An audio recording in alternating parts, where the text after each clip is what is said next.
Well, it's my pleasure to introduce to you a sophomore here at GCU, Omar. Omar is studying piano performance. So you were in chapel this morning, heard Tom share.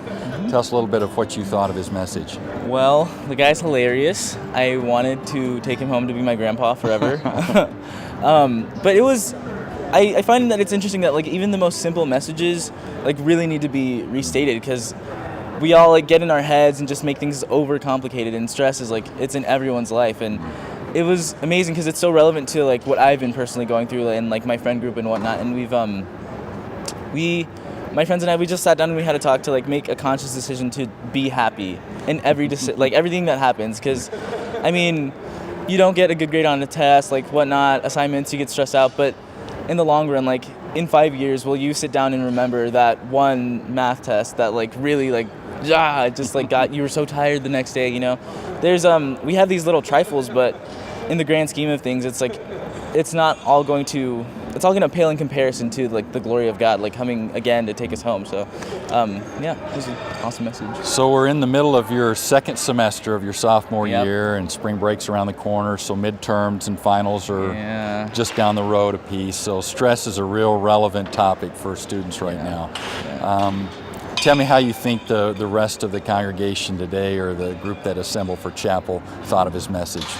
I think it was really, for some people, it might have been very eye-opening, because, I mean, first of all, like, the presentation was perfect. He was hilarious, jokes and whatnot, and just sitting with my friends and seeing their reaction, it's just like, there were a lot of truthful, hard-hitting messages, hard-hitting points that were just like, yeah, that's right, like, God is in control. Like, how did I manage to forget that the God that created the whole universe is, like, in charge of this? And I find it interesting that in like all religious aspects or non-religious, there's like someone always points to a higher power. So it's like we're naturally hardwired to rely on something outside of ourselves to cope with stress or to cope with anything that's going on in our lives. So, well, he was pretty transparent in his message about his own challenges, some of his physical issues. What a great perspective he shared about dealing with those. What was it that you took from that when he was talking about himself and his battle with lupus and the heart surgery he had? When he said, I think about death every day, I mean, that was kind of like, wow. Like, I mean, it's a thought that everyone kind of struggles with. And like growing up, I don't know, like coming to terms with death as a Christian, it becomes like less terrifying because you know what's on the other side.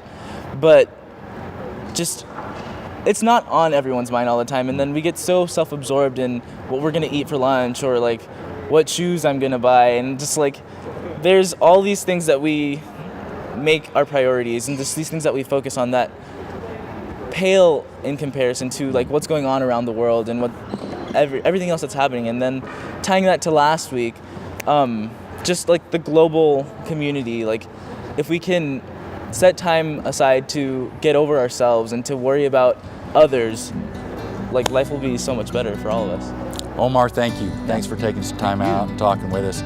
Thanks for joining us today. Have a great week. God bless you.